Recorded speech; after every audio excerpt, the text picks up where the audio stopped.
The following program, Normal Show Live, is intended for responsible adults only. We advocate for the repeal of marijuana prohibition for adults. We discuss the science, culture, and controversy about America's marijuana laws. We do not advocate or encourage any illegal activity and advise all listeners to learn their state and federal marijuana laws by visiting normal.org, NORML.org. Opinions and claims made by guests and advertisers of Normal Show Live are their own and do not necessarily reflect the philosophy and policies of Normal. Listener discretion is advised.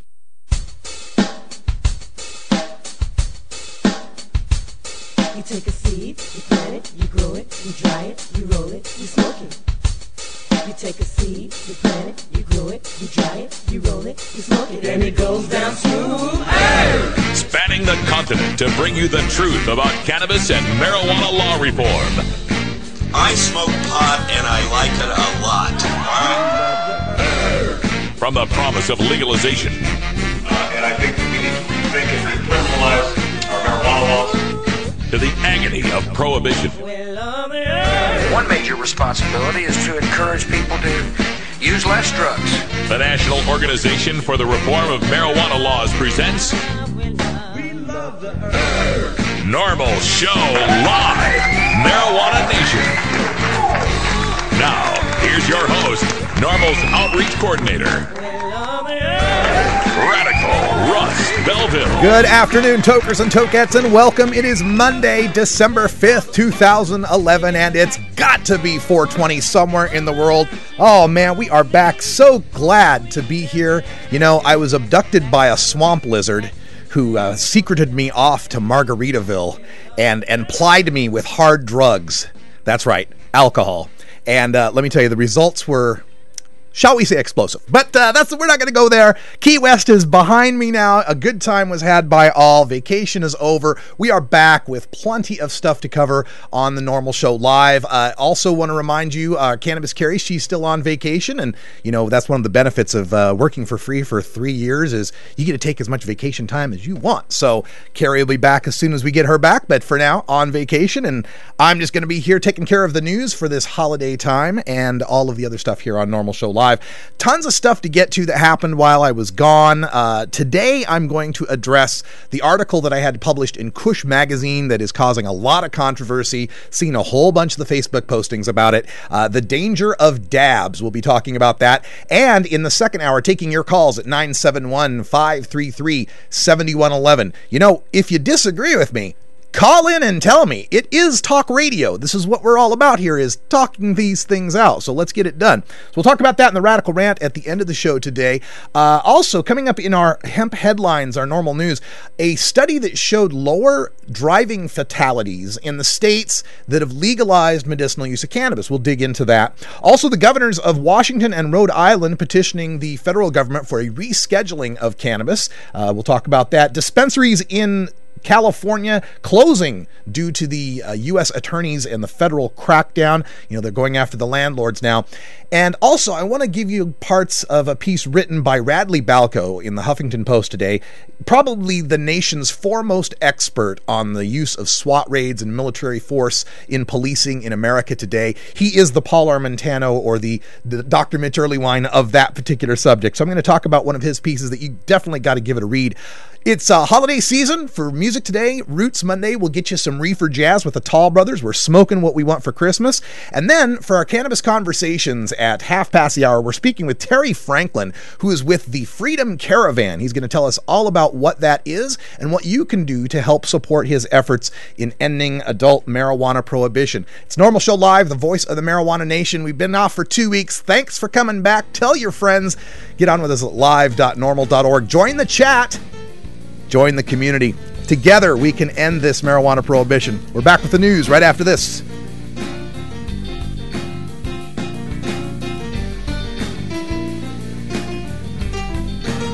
This is Normal Show Live, the voice of the marijuana nation. Weedmaps.com. I'm Radical Russ from Normal. In my job as outreach coordinator, I travel every month, and when I'm on the road, I need a fast, accurate way to find the medical marijuana dispensaries in the area. So I turn to Weedmaps.com.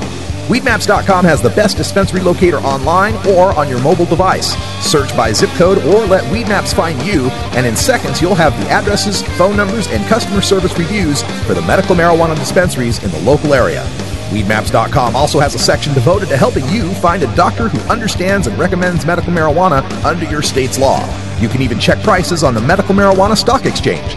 Coming soon, you'll even be able to find the listings of normal attorneys and chapters, local head shops and grow shops, and the best weed-friendly businesses. Weedmaps.com has the information you need to be an informed cannabis consumer. Visit Weedmaps.com today, a proud sponsor of the Normal Network. Inhaling deeply of the sacred smoke. Hey, is it 420 yet? This is Rick Cusick from High Times Magazine, and you're tuned into Normal's Audio Stash. The law offices of Omar Figueroa would like to remind you to stand up for your rights. Please do not give up your precious liberties. There's nothing wrong with standing up for our constitutional rights, and in fact, it's the only way to honor the Constitution that gives us these precious rights. Treat law enforcement with respect and respect the Constitution by standing up for your rights. If you are detained or arrested, stand up for your rights by repeating, "I respectfully invoke all of my legal and constitutional rights. I do not consent to any search or seizure. I want to remain silent, and I want to speak with my attorney, Omar Figueroa." Omar Figueroa has more than a decade of experience in federal and California courts and graduated from Yale University, Stanford Law School, and Trial Lawyers College. Please contact the law offices of Omar Figueroa at 415-489-0420 or 707-829-0215 or on the web at www.omarfigueroa.com.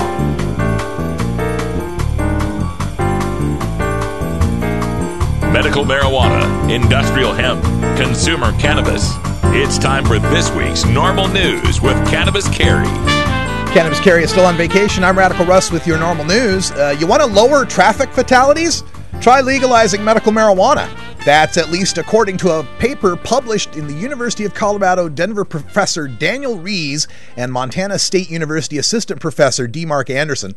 The study looked at traffic fatalities nationwide for the years 1990 to 2009 to see if there was any correlation between highway fatalities and liberalized medical marijuana laws. They found that in the states that legalized the medicinal use of marijuana, both traffic fatalities and alcohol consumption declined. This from the press release.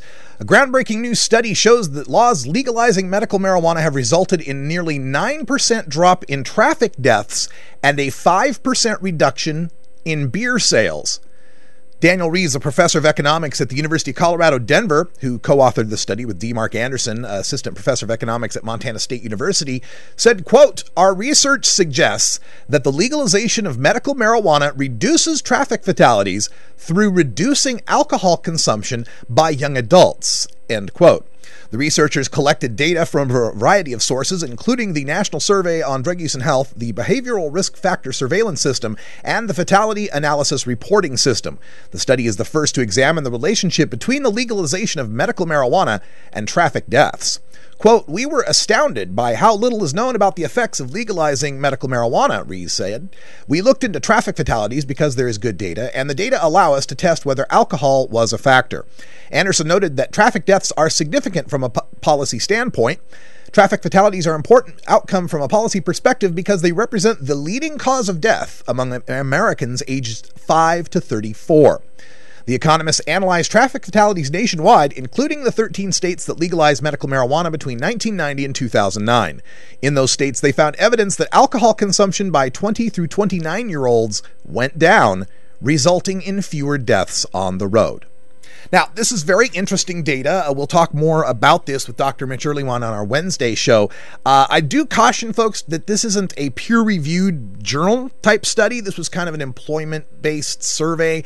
And so until it goes through peer review, you can't make too much out of it. But it does seem to corroborate what we've seen in other studies about both marijuana use and driving and its substitution effect among young people with alcohol. And you can bet that might be part of the reason why the California Beer and Beverage Distributors Association found it necessary to contribute $10,000 last year to oppose Proposition 19. And a little bit more on that from the drugwarrant.com. Pete Geither does a great blog out there, and he points out Maya Salovitz's article in Time about that reduction in traffic deaths. And it's been suggested that the study clearly gets life-saving benefits from young people switching to marijuana. And the point Pete wants to make is that we never get very far with the public claiming that driving while high is better than driving while straight. But they're much more likely to understand the clear truth that drunk driving is far more dangerous than stoned driving, so that a substitution is an overall positive effect. So extra comment there from Pete that I thought needed to be mentioned. Now, on to our next story. This is a big story that broke over my vacation of governors in Washington and Rhode Island petitioning the DEA to reclassify medical marijuana. This from the Washington Bureau of the Los Angeles Times, November 30th. A pair of U.S. governors appealed to the Drug Enforcement Administration to reclassify marijuana as a drug with accepted medical uses, saying current federal law makes it difficult for states that have legalized medical marijuana to safely regulate it. The petition, filed by Governor Christine Gregoire of Washington and Governor Lincoln Chafee of Rhode Island, asks the government to change marijuana from Schedule I to Schedule II under the Controlled Substances Act. Schedule I drugs are those determined to have no accepted medical use in the United States. Schedule II drugs are those that have some accepted use and can be prescribed, administered, or dispensed with controls. 16 states in the District of Columbia currently allow the use of marijuana for medical purposes. 10 more states are considering doing the same. And this goes back to the governors, Gregoire, Chafee, and many others who got these letters from the government warning them about if they had medical marijuana programs that had marijuana distribution, if the state sanctioned that, then state workers could be subject to federal prosecution. It was clearly a scare tactic, as we have not seen this take place in New Mexico, in Colorado, in other states that already have dispensary outlets going. But nonetheless, it did scare enough of these governors, or perhaps provided enough of a political fig leaf for these governors to oppose dispensary operations that they really didn't want to see happening anyway. But it's good to see these governors finally coming around for this petition for rescheduling, although in Governor Gregoire's case, it's kind of a year too late, isn't it? But we need to remember that from Schedule I to Schedule II is but the first little baby step that needs to be taken. Bringing marijuana to Schedule II in the Federal Controlled Substances Act allows the states that have medical marijuana to go forward with their programs as they see fit, but they can still regulate that quite strictly. Remember that cocaine and methamphetamine are Schedule II drugs that can be prescribed, that have recognized medical uses in the United States. And if you're caught with those drugs without a proper prescription, you can be just as busted as someone who's caught with marijuana or heroin. You can still do time. So Schedule II is the first step. It does allow the states greater experimentation, but it's not going to do anything to help people in Oklahoma or Mississippi or Tennessee, places that are in desperate need of medical use, and we're all in need of legalization for everyone. So keep our eye on the prize that marijuana needs to be taken off the Controlled Substances Act, off of the schedules, but moving from 1 to 2 is at least a step in the right direction. From the Sacramento Bee, some California medical marijuana stores are forced out of business by the crackdowns. It's the twilight hour for medical marijuana dispensaries in Sacramento County. 8 marijuana stores from as many as 99 dispensaries that opened are left. Dozens have closed in recent weeks amid fears of federal prosecution and aggressive actions by the county that include litigation and fines for building code violations. The city of Sacramento has frozen permit applications for existing dispensaries, but has allowed most to stay. Sacramento County's crackdown in the unincorporated areas, by contrast, is having a dramatic effect on California's quickly shrinking medical marijuana industry. The United Food and Commercial Workers Union, which launched a drive to unionize pot workers during the California dispensary boom, estimates 20% of marijuana stores statewide have gone out of business in less than a month. Dan Rush, who directs the union's medical cannabis division, said letters from California's 4 U.S. attorneys threatening dispensary landlords with loss of their buildings put a chill on the trade. Quote, "There is a high rate of people closing voluntarily," Rush said. "They didn't want to cause trouble for their landlords, or they're closing to get a chance to figure out how to come back into compliance," end quote. In San Diego, nearly 2/3 of some 220 dispensaries was shut down amid threatened federal property seizures and city lawsuits.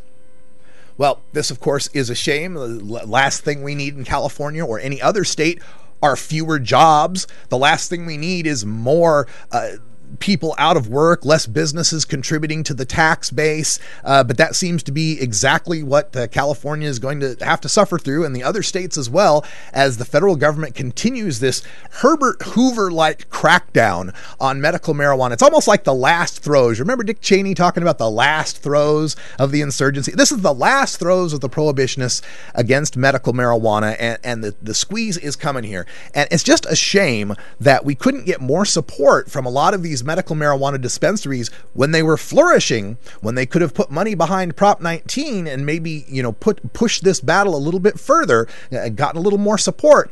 Now we find ourselves in a place where these dispensaries are being restricted. We have fewer and fewer dollars to pull from for legalization campaigns, for increased medical access campaigns, because of less and less business, more and more restriction.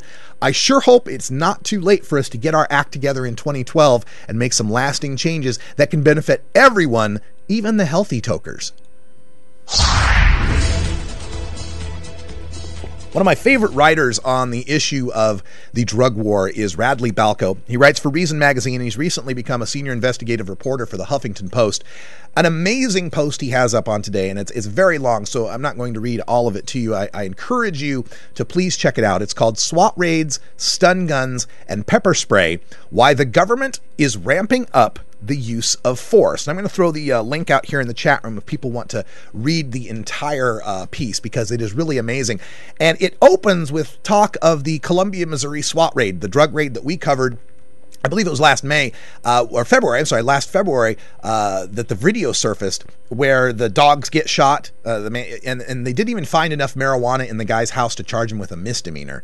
And yet the guy's dogs get shot. His kid was in the room or in the house at the time, and bullets are flying. I mean, we all remember that. And we've been talking a lot about these SWAT raids with respect to the war on drugs, but he takes this to a broader level and ties it in with the use of the pepper spray at the Occupy movements and the use of tasers against victims, and does a really good job of painting the larger picture on this. And I just want to read a couple of paragraphs from this to give you an idea. Dress cops up as soldiers, give them military equipment, train them in military tactics, tell them they're fighting a war, and the consequences are predictable. These policies have taken a toll. Among the victims of increasingly aggressive and militaristic police tactics, Shai Calvo, the mayor of Berwyn Heights, Maryland, whose dogs were killed when Prince George's County Police mistakenly raided his home. 92-year-old Katherine Johnson, who was gunned down by narcotics cops in Atlanta in 2006. 11-year-old Alberto Sepulveda, who was killed by Modesto, California police during a drug raid in September 2000.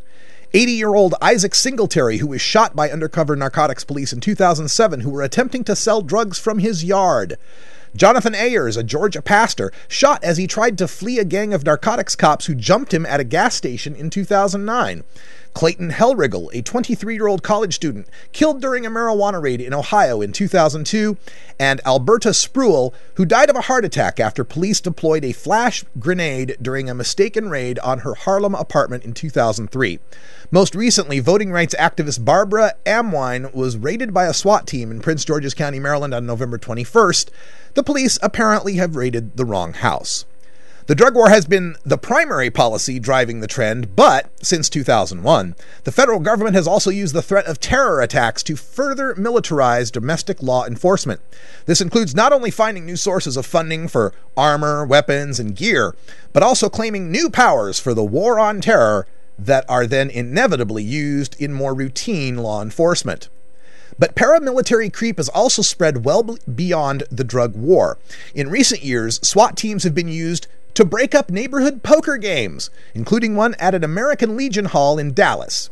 In 2006, Virginia optometrist Sal Culosi was killed when the Fairfax County Police Department sent a SWAT team to arrest him for gambling on football games. SWAT teams are also now used to arrest people suspected of downloading child pornography. Last year, an Austin, Texas SWAT team broke down a man's door because he was suspected of stealing koi fish from a botanical garden. SWAT teams are even sent to enforce regulatory law now. In Hartford, Connecticut, a SWAT team recently raided a bar on the premise of suspected underage drinking. The same happened at a fraternity at Washington State University. Often these inspections are merely a way for police to perform a full-on drug raid without the hassle of obtaining a search warrant. Tactical units in Orlando recently raided a series of black-owned barbershops under the pretense of an occupational licensing inspection. Once inside, they scoured the business's customers and employees for illicit drugs, mostly coming up empty. There have been similar incidents at bars, with police departments sending SWAT teams on drug raids under the cover of a regulatory alcohol inspection, and once again, getting around the need for a search warrant. Check it out. Radley Balco on Huffington Post. All right, folks, time to take a break. It's got to be 4:20 somewhere. It's 4:20 in Key West, I know that. We'll be right back after this. It's 20 after the hour, and we have to take a short break, if you know what I mean. Please support these sponsors who support Normal Show Live. Oh, have you ever met that funny reefer man? A reefer man. Have you ever met that funny reefer man? A reefer man. If he said he swam to China, he would sell you South Carolina. Then you know you're talking to that reefer man. Alternative Medical Choices offers healthcare the way it should be. Easy to access, patient-centered, team-based, and quality-focused. We offer a variety of natural, affordable healthcare treatment options like primary care, group acupuncture, massage, and assistance with OMP registration. As a patient, you will have a team of experts working with you to make you the best you can be. Call Alternative Medical Choices at 503-288-5579 or check us out on the web at altmedchoices.com. We are each of us a multitude. Wow, I'm suddenly feeling Wesley fungible. There isn't a sharp line dividing humans. Or maybe fungibly wuzzy. It's a very wuzzy line. It's a very wuzzy line. It's getting wuzzier all the time. Sometimes it's hard to tell. We find animals doing things that we, in our arrogance, used to think. Normal Show Live reminds you to never consent to a search. If you're holding and you consent, in most states you will be arrested immediately and you will go to jail. If you don't consent to a search, police may try to intimidate you by threatening to bring in drug-sniffing dogs or try to fool you by saying things will go easier if you consent. Yeah, easier for them, sure. Stand your ground, refuse the search, and ask the officer if you're free to go. If they still detain you and eventually find your contraband, you'll be no more busted than if you had allowed the search. But by refusing the search, your attorney has a chance to win your acquittal before a judge. If you consent to the search, your attorney's hands are tied. You can find a list of Normal Legal Committee attorneys specializing in marijuana cases by visiting the Find a Lawyer link at normal.org.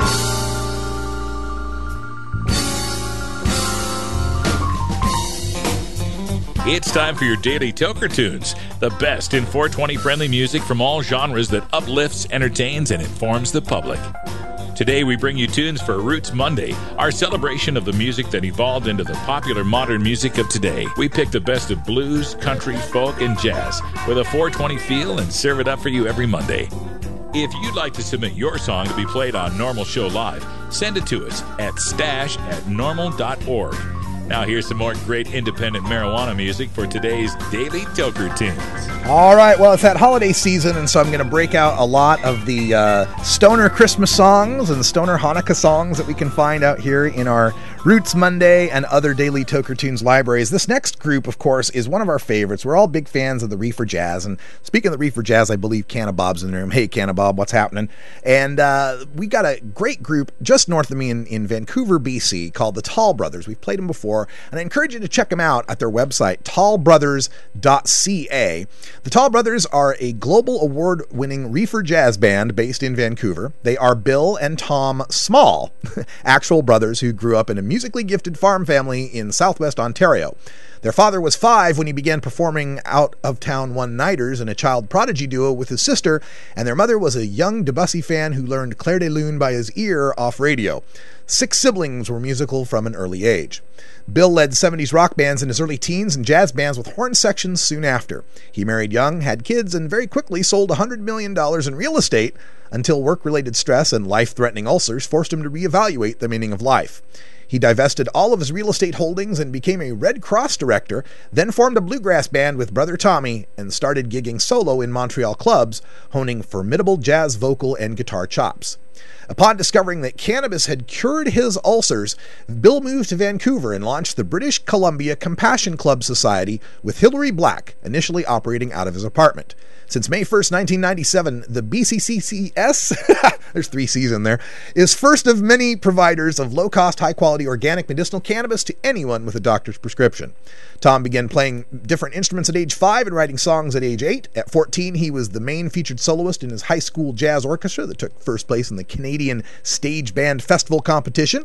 He studied music industry arts at Fanshawe College under the tutelage of producer Jack Richardson, who produced Alice Cooper, all of the Guess Who, and was a mentor to Bob Ezrin of Pink Floyd.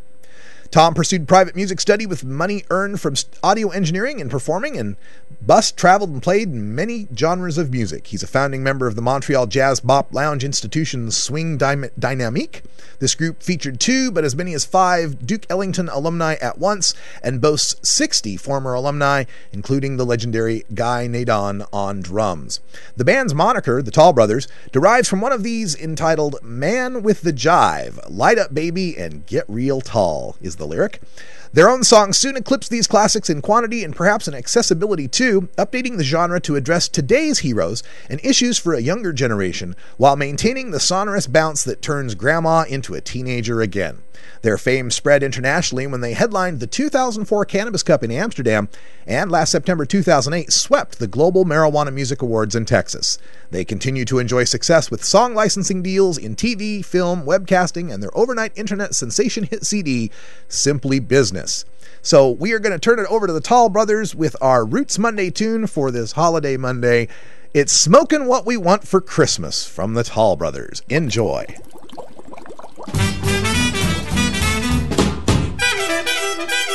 Ain't none of your business what we're smoking at Christmas. Ain't none of your business. We're smoking what we want for Christmas. Ain't none of your business what we're smoking at Christmas. Ain't none of your business. We're smoking what we want for Christmas. Put down that gun, drop it, and have some fun. Get out of your funk, and smoke some skunk. Ain't none of your business what we're smoking at Christmas. Ain't none of your business. We're smoking what we want for Christmas.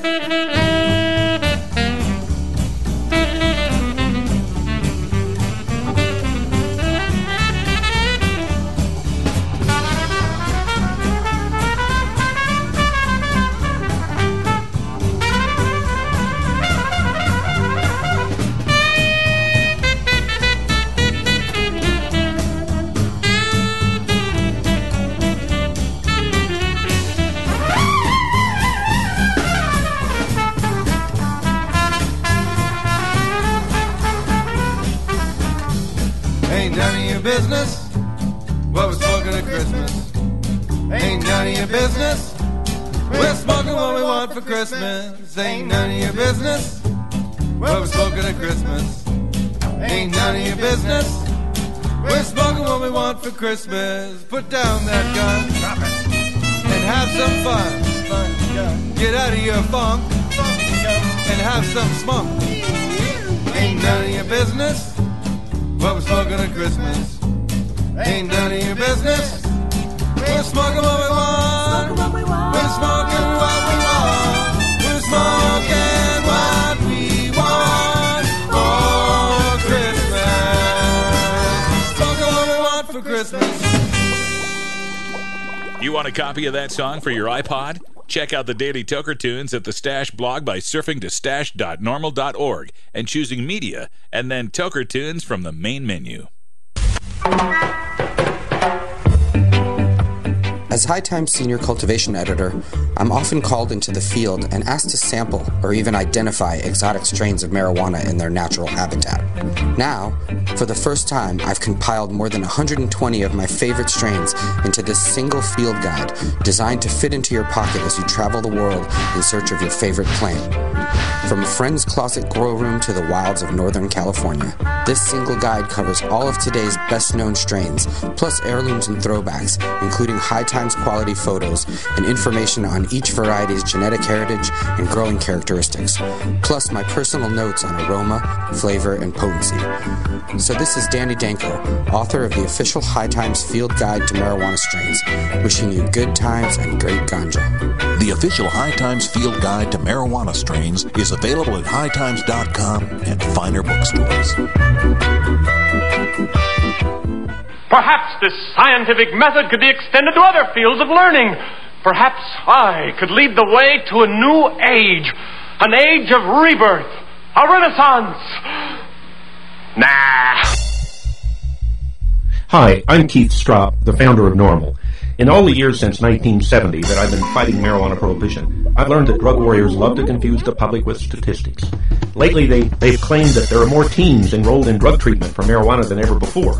It's a statement that, while true, is intentionally misleading. What they don't tell you is that marijuana arrests have skyrocketed to over 800,000 arrests per year. They also don't tell you that we've gone from a few dozen drug courts in the 1990s to over 2,500 drug courts today. The kicker is that those drug courts sentence teens routinely to drug treatment for marijuana whether they need drug treatment or not. So they arrest more people for pot, require them to enter drug treatment, then claim the higher treatment numbers justify more pot arrests. It's an absurd proposition, but no more absurd than banning a plant. Learn the facts about pot. Visit NORML.org today. What makes something funny? How does humor impact health and psychological well-being? How can you incorporate humor into everyday life?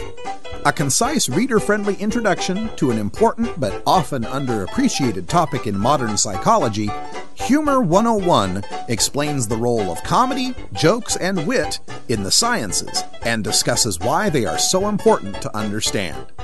Psychology professor Dr. Mitch Earleywine draws from his personal experiences in stand-up comedy to focus on how humor can regulate emotion, reduce anxiety, and diffuse tense situations, expose pretensions, build personal relationships, and much more. He irreverently debunks the pseudoscience on the topic of humor and leaves readers not only funnier, but better informed. It's part of the Psych 101 series from Springer Publishing, Humor 101 by Dr. Mitch Earleywine, Ph.D. Legalization, decriminalization, lowest law enforcement priority, medical marijuana, ganja sacrament, consumer cannabis, industrial hemp. The world of marijuana law reform involves many different aspects of cannabis that interact nearly every public policy discussion in America, including healthcare, the economy, global climate change, law enforcement in prisons, immigration, religion, free speech, energy policy, and war. Now, we take a look at how re-legalizing marijuana will change the world in our NORML Show Live Cannabis Conversations. All right, welcome back, everyone. And joining us by telephone here is Terry Franklin, who has worked for a long time with the Cannabis Reform Coalition over a couple of decades, working also in Amherst, Massachusetts on their legalization rally and the Extravaganja, but is here today to tell us about the Freedom Bus Caravan. So, Terry, welcome to the show. Thanks, Russ. I'm glad to be on with you today. Now, Freedom Bus Caravan, what we're talking about here is getting active, getting political, and bringing this fight to the politicians. And tell us how Freedom Bus Caravan is going to do that. Well, that's the thing. We want to bring out and show our political power to the political class, and also to the media, and also to the American people, to get more people out of the closet. Mm-hmm. And where better to do it than the primaries? Right. We're having a presidential race coming up this year, and I'm specifically concentrating on the New Hampshire primary right now. Exactly. Now, folks, if you want more information on the Freedom Bus Caravan, just check out freedombuscaravan.org. And this is protests over the next, 5 weeks for the New Hampshire? I guess that's coming up pretty quick, isn't it? Yeah, 5 weeks.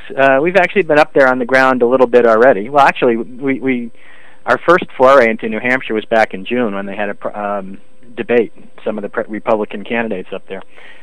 But we're waiting on Newt Gingrich actually at this point. He's one of the worst of the worst. He wants to treat drug policy as an issue where you have to bring more punishment to solve the quote-unquote problem. And I've been checking his website daily. He doesn't have his schedule up yet for this week, but I'm really hoping he goes to New Hampshire this week, or if not this week, perhaps next week, because we're going to hit him big with a large protest as soon as he shows up in the state. Now the Freedom Bus Caravan, you've got a literal bus. I'm looking up on the website here, very colorful looking bus. That you're just loading that up with people and inviting them to drive along with you? I mean, how does this work? Well, it's all very fluid at this point. We don't know what's going to happen. People. That particular bus is just a photograph of a bus. It's a Guatemala chicken bus. Oh, I thought that was the actual Freedom Bus. I was going to say it's very beautiful. That's not our bus. No, we do have a gentleman in Boston who has a hemp oil run bus. John Napoli from the Hempist, and he's going to be up there with that. I don't know if any other people are bringing buses. This whole thing has, it's metamorphized over the last year and a half, and it turns out that we may have to scale back a little of our more grandiose plans. But from talking to political people on the ground in New Hampshire, there is one hotel in Manchester, which is like the state's only really big hotel, where all the candidates go, all the media goes, and most of the political stuff that happens is within a couple blocks of that hotel. So we're going to be on foot an awful lot. Right.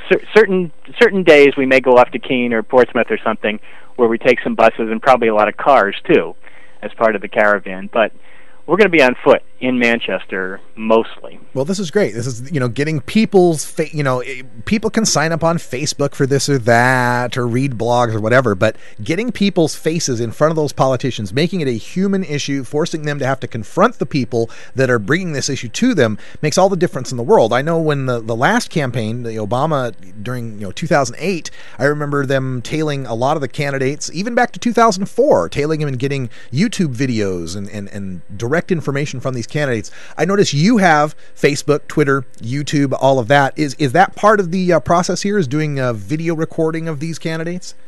Very much so, yeah. We have a number of, in addition to my own camera and several other people's cameras, we're going to have some documentary people working with us too. So excellent. We're going to have, there's some stuff on YouTube already, mostly speeches and things. I do want to encourage people to go to our website, as you said, freedombuscaravan.org. and link up on Facebook and link up on Twitter specifically, because we haven't had very many people sign up on Twitter at this point, but we're going to be using it a lot when we're on the ground. Sign up right now. I'll connect us right now while we're talking. Because it's Freedom Bus Carav. The AN at the end is cut off because Twitter has a limit of how long your word can be. But that's going to be one of our tools when we're on the ground, going from protest to protest in the course of hours and days. Excellent. That's a very good way. We've seen from a lot of these Occupy movements and other social mob, flash mob type of things that Twitter can be really effective in getting people, especially in the dynamic state, of a political campaign. I mean, they make announcements of where they're going to be at what time, but rarely is it ever perfect, right? They're 5 minutes late here or 10 minutes or 15 over there. They reschedule to go over here. So definitely follow Freedom Bus Caravan there. Just go to freedombuscaravan.org. They've got all the links up there so you can find out what's going on. So after New Hampshire, is there a plan to do something after New Hampshire with the Freedom Bus Caravan? Well, this has been a project, as I say, we've been working on this for a year and a half, getting all the groundwork done, and we are specifically aiming at New Hampshire, but we want to inspire other people all across the country, because the primary is going on. The primaries and the caucuses will be going on for the next 4, 5, 6 months, all in every state pretty much. And there are a number of really bad candidates out there on the Republican side, Newt Gingrich and Mitt Romney. There's also some really good ones, like Gary Johnson and Ron Paul, who are on our side that we should be showing support to. Yeah, and I know that Governor Johnson, being excluded from almost all of the debates, has I think he's put his whole all his eggs in the New Hampshire basket, so to speak. So I know he's going to be doing a lot of stuff up there in New Hampshire that could also help get the message out. But you're right, we need to do not just oppose the ones that are bad on the issue, but we definitely have to support the ones who are good on the issue. And in New Hampshire, there is stuff going on the Democratic side as well. Mr. Obama is running for president again this year, and I encourage anyone anywhere in the country, when he shows up for a fundraiser, he goes to the elite to get some money, show up there and protest him, because he's been doing a lot of really bad things, especially out in California where you are. But in New Hampshire, we have an interesting case because he has a challenger in New Hampshire. There is a candidate named Vermin Supreme who is he's a performance artist. He's a comedian, and his comedy act is running for president. Okay. And like Pat Paulson or Colbert, and really satirizing the political process. And anyway, he's a real good legalization supporter, and he's the alternative to Obama on the ballot in New Hampshire. So we want some protest votes for him, to put some pressure on Mr. Obama. So he won't be running nationwide, I don't think, at this point, but he is on the ballot in New Hampshire, and we want people to come out for Vermin Supreme. Yeah, that brings up a political point that I think is beginning to be felt among a lot of reformers. Maybe it's just me, but for the longest time I was always, could never vote for a Republican because, Democrats will be the one that legalize, but then we see more and more, one Mr. Clinton and now Mr. Obama. It doesn't seem to be the case on either side. They both seem to be full of politicians that want to throw us in cages for using a plant. So I think you're right. I think it's important that we let Mr. Obama know you can't just take these votes for granted. You can't just say, well, what are you going to do, vote for a Republican? Because there's a couple of them over there who are looking kind of attractive on this issue. Yeah, they certainly are. I mean, Ron Paul is actually moving up in the polls, and I'm sort of hoping that the other Republicans have been knocking each other off left and right, and could be Ron Paul is the one left standing. There you go. Just wouldn't that be something? Let Romney and Gingrich battle each out, and then like the tortoise and the hare, Ron Paul just kind of wins by persistence. Well, Terry, this is awesome that you're doing this. The freedombuscaravan.org. Check that out. They're protesting, going throughout the New Hampshire primary season. We hope to see you up on some of the mainstream media as well. Hope you get some contacts out there. We're aiming for that. And are you coming out by chance? I don't think I'll be able to get to New Hampshire. Okay. You're getting from one corner of the planet to the continent to the other. Yeah, but you'll be having a lot of stuff going on in California too with the politicians. That's the important thing is there are ballot initiatives coming up. There's legislation. There's a lot of national legalization groups working in that sort of area, in terms of lawyers, people with suits. But we're actually getting out, this is a grassroots, group who is getting out to the people and to the media, and we're also, we're everything is synergistic. We're here. We're going to be training people in grassroots practical politics for the later, ballot initiatives and things. So this is a very useful synergistic thing to have street protest in addition to the legislation and the ballot initiatives. All right. Well, Terry Franklin from the Freedom Bus Caravan, I appreciate you joining us on the show. It's freedombuscaravan.org. They've got links there to donate. I'm sure you guys could use donations. Are you taking other than cash donations? You take in-kind donations of vehicles or miles or anything like that? Well, it'll all have to be worked out on the ground, and if you're bringing a vehicle, you have to show up in New Hampshire. I don't know. We're going to be needing food, of course. We're going to be needing people with cameras, laptops. As I say, it's going to be an incredibly fluid, nutty campaign sort of thing, and it's all going to work out, and it's going to be a lot of fun. All right. Well, Terry Franklin, thanks so much for joining us on Normal Show Live. Appreciate it. Great to be here. Thank you. All right. Check that out. The freedombuscaravan.org, just grassroots organizing. And again, my point is always, it's not that you have to join Normal, although, God, we'd love to have you, but get involved somehow. And if there's not a Normal near you, or you don't want to be in a chapter, you just want to do a protest or, organize a rally, do it. I don't care what acronyms are behind your name or what title you give yourself. If you're on our side to help keep us out of a cage for growing and consuming a plant, then we're friends. We're all cool here. Hey, when we come back, we're going to talk about the danger of dabs. Stay tuned. We're joined also by Barry McCaffrey, General Barry McCaffrey, I should say, retired general, military analyst at NBC, and most importantly for this conversation, former National Drug Policy Director, very familiar with this conversation. Normal Show Live, where the truth about marijuana gets more than a minute to speak. General, I'm going to begin with you.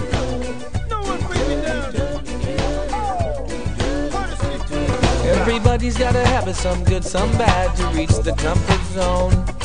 Some people have all kinds of people around, some people can't hang alone. Whatever it is, whatever you like, you're gonna make it through your afternoon. Cannabis, pot, hemp. Just say no. No matter what you call it, it's a huge part of popular culture. Where'd you learn that, Cheech? Drug school. You don't need weed school. You just need a copy of the new book, Pot Culture, the A to Z Guide to Stoner Language and Life. Hey, this is great, man. Even if you never smoked marijuana. I never used marijuana. Sorry. Don't think you smoked marijuana. I experimented with marijuana a time or two and didn't inhale. Or you used to smoke marijuana. I inhaled frequently. That was the point. Pot Culture by former High Times editor Steve Bloom and Shirley Halperin will answer every question you ever had about marijuana culture. Has that marijuana made it back up here yet? Check out Pot Culture, the A to Z Guide to Stoner Language and Life at Amazon.com or visit potculturebook.com today. Too bad, man. I just stopped smoking yesterday. Watch Normal Rocks with Herb Thrasher live from Rolla J Studios every Friday at 8 p.m. Pacific, with replays Saturday at 7 p.m., Monday at 2 a.m., and Wednesdays at 8 a.m. right here on the Normal Network. You want answers? I'm as mad as hell, and I'm not going to take this anymore. You want answers? You have offended my family. I think I'm entitled. You want answers? I want the truth. And you have offended a Shaolin temple. You can't handle the truth. Surely you can't be serious. I am serious. And don't call me Shirley. Radical Rant. All right, folks, something got published up in Kush Magazine. I had submitted this months ago, I believe. Just got published, though, recently while I was on vacation, and the word I got back was, "Oh, Russ, you really pissed people off this time." So I check in on Facebook, and sure enough, a few people that know me personally are pissed. So here's what it's going to do. I'm going to just read you the article here for the Radical Rant. I'm just going to read it without commentary. And then when we go off into hour 2, we can talk about it. And I can tell you my interpretation and feelings on this. You can give me a call at 971-533-7111. If you want to talk about it, that would be great. Here we go. The danger of dabs. This really isn't your father's Woodstock weed. The space shuttle is taking off inside my head. At least that's what it sounds like in the headphones. I'm maintaining my gaze on camera 1 and reading the script as best I can. In my peripheral vision, I can make out the familiar blue flame of the creme brulee torch and the orange glow of the titanium nail. It almost matches the Boise State colored windscreens on my microphone. To my right, my guest has used a dentist pick to roll up a dark brown dollop of resiny goo from a thimble-sized plastic container. He's deftly holding that between the ring and middle fingers of his left hand, while his left thumb and forefinger grasp a small, rounded piece of glass. His right hand is wielding the torch, steadily directing the blue tip of the flame on the nail, which is a small piece of titanium shaped a bit like a golf tee. That nail is mounted on an elaborate yet elegant water pipe by glass artist Sheldon Black. As we go to commercial, I mute the mics and the space shuttle in my head is silenced. I turn to give my guest the hold off until commercial speech, but pause as I watch him effortlessly stop and set down the torch, drop the piece of glass over the nail, bring the Sheldon Black to his lips, drop the resin ball onto the nail, and inhale a deep percolating hit of silvery gray hash oil smoke evaporating off the orange hot titanium. "Want a dab, mate?" he finally manages to ask after a paroxysm of coughing. "A little dab'll do ya." "I still have 100 minutes left of the show to do," I explain, while politely declining his offer. I wonder if my limey friend was even alive to see those Brill Cream commercials, or if they ever even aired in England. Well, no and no, thanks Wikipedia. And marvel at the power of advertising when a 24-year-old Brit knows the tagline to a 1960s American hair gel jingle. Dabs are exploding in popularity. Literally. Dabs is a term popular in the Western medical marijuana states to refer to the smoking of butane hash oil, also known as butane honey oil, or simply BHO. Medical marijuana patients like my British friends swear by it. I can take a dab of oil in the morning and it will mediate my Crohn's symptoms until the evening. If I had to get by on flowers, I'd be puffing cones all day. Flowers, by the way, is what the hash oil aficionados are now calling good old-fashioned cannabis buds, also known as finely manicured sinsemilla or simply pot. In my area, the price of those flowers has crashed to $5 to $10 a gram, but the BHO prices are rising from $20 to $30, even up to $40 a gram. The butane part of BHO refers to the solvent used to extract the cannabis resin from the plant. A large glass tube is packed with cannabis, usually the discarded shake left from trimming the buds, but increasingly actual bud is used, and liquid butane is forced through the tube. The butane strips the resins from the plant to collect in a container, and then the butane evaporates away. What is left is a very potent form of hash oil. Now, if you remember anything from chemistry about things that end in ane, or have even ever refilled a lighter, you know that butane is an extremely flammable gas which can be stored as a liquid under great pressure. Those are the cans of lighter fluid refill you can buy in many stores. And if you've deduced that combining very stoned people with combustible materials is a recipe for disaster, I'm way ahead of you. On my show, I've had to cover numerous headlines involving some explosion set off by an ignorant hash maker who works behind closed doors and unventilated spaces, blissfully unaware that butane is a heavier-than-air gas that likes to pool on the floor near pilot lights, switches, and discarded cigarette butts.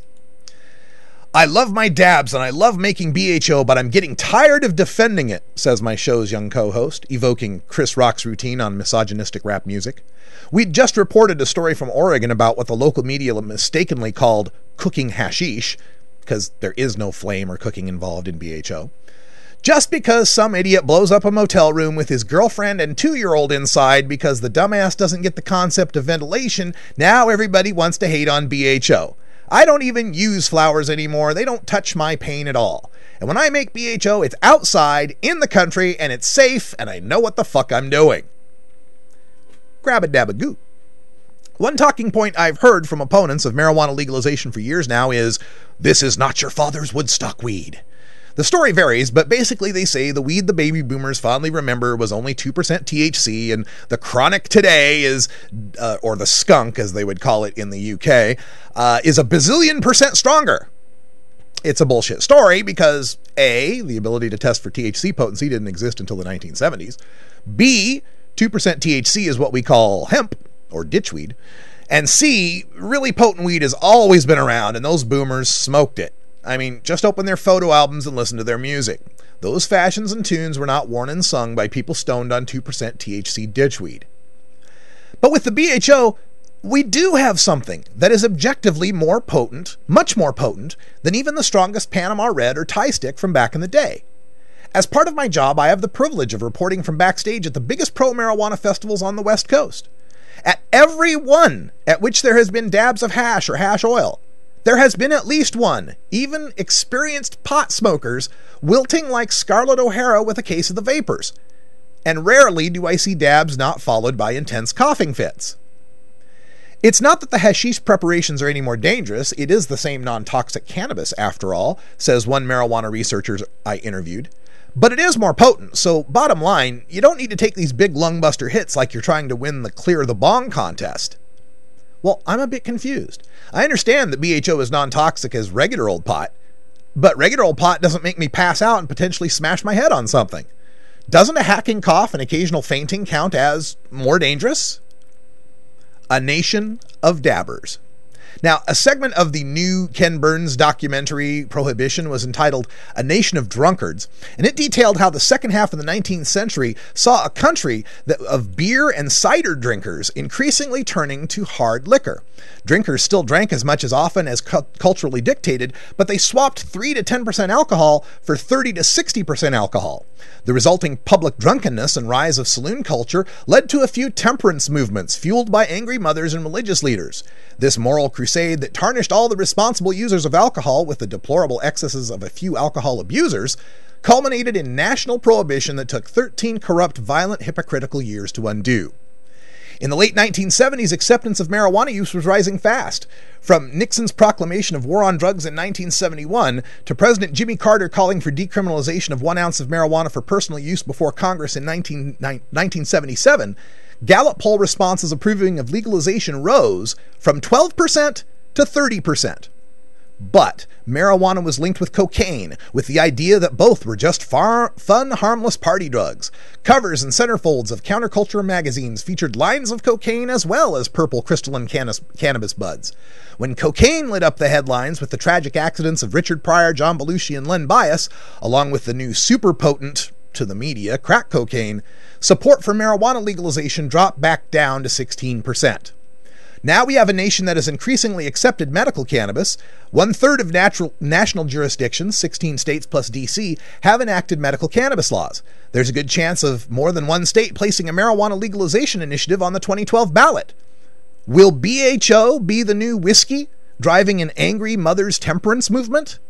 Will dabs be the new crack cocaine that scares the hell out of Main Street? One thing is for certain, dabs are tailor-made for scary news footage B-roll. Shortly after the exploding motel room incident here in Oregon, there was another news story about the proliferation of patient clubs, and that's our word for dispensary, co-op, MCC, collective, whatever euphemism they call money walks in and weed walks out in your state. In the story, an activist on camera heats up a skillet, a flat piece of metal that does the same job as the titanium nail, using a Coleman camp stove-sized propane bottle with a torch attachment. With dabs, your local Action News team gets to do a marijuana story that shows a crack pipe torch being used on a black, sticky, heroin-looking goo made from a process that blows up like meth labs. The danger of dabs isn't so much physical as it is the danger of the public relations that would be inevitable from this coming about. It's only getting more popular, so we've got to begin strategizing on how to deal with this issue. It's only a matter of time before It's Not Your Father's Woodstock Weed comes back with a vengeance. All right, that's our radical rant for the day, and we'll go out here, see if we can get the Liebermator to behave now. But we'll take your calls here on this. Want to hear what you have to say about this article. I know a lot of people are upset about it. I had some people saying I was throwing people under the bus, and I was comparing dab users to crackheads.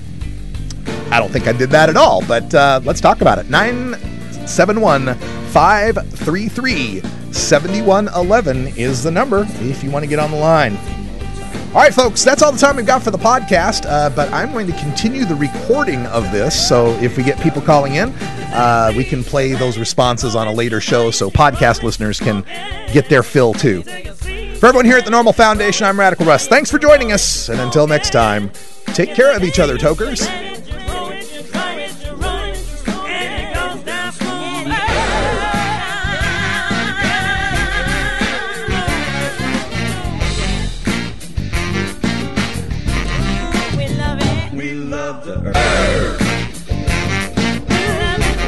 This is Normal Show Live, the voice of the Marijuana Nation. Take it on one more time. You take a seed, you plant it, you grow it, you dry it, you roll it, you smoke it. You take a seed, you plant it, you grow it, you dry it, you roll it, you smoke it. You take a seed, you plant it, you grow it, you dry it, you roll it, you smoke it, and it goes down smooth.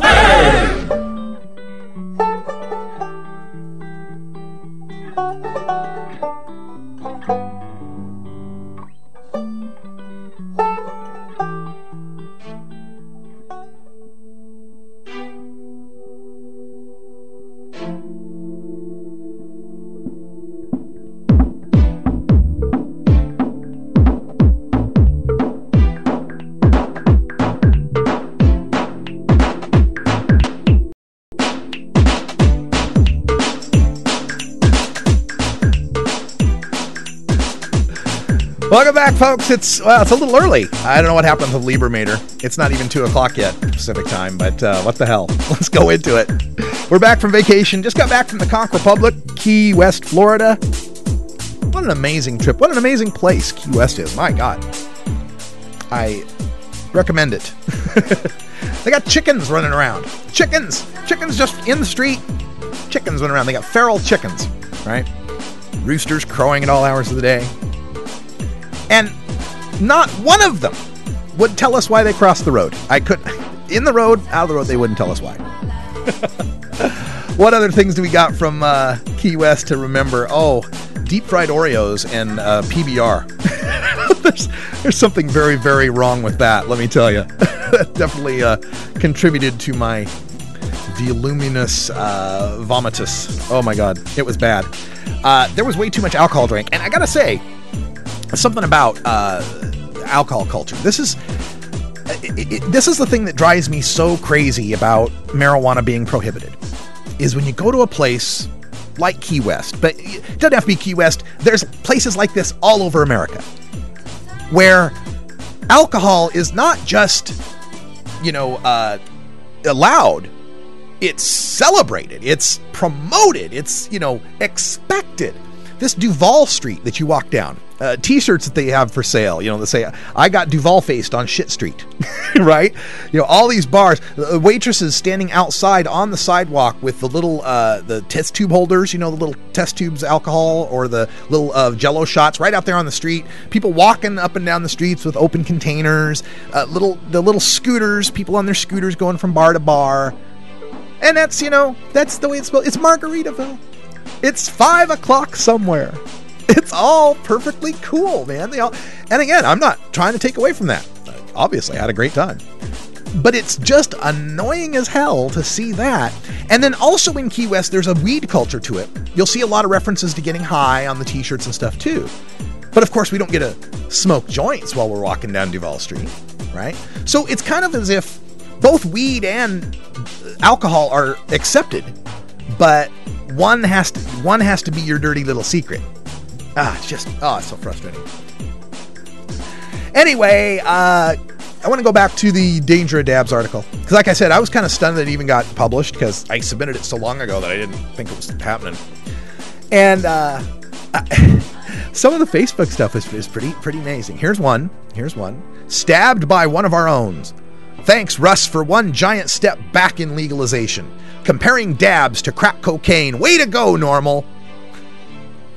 Okay.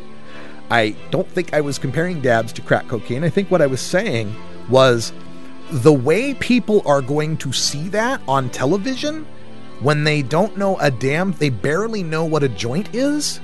When they freak out when they see a bong, that when you show them a big propane torch, a Coleman-sized propane torch with a flame coming off of it, heating up a hot glass pipe type device, and you get this gooey stuff that gets put in there, that's going to freak people out.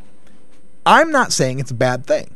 I'm trying to show people, see, here's one thing I'm beginning to feel in the movement.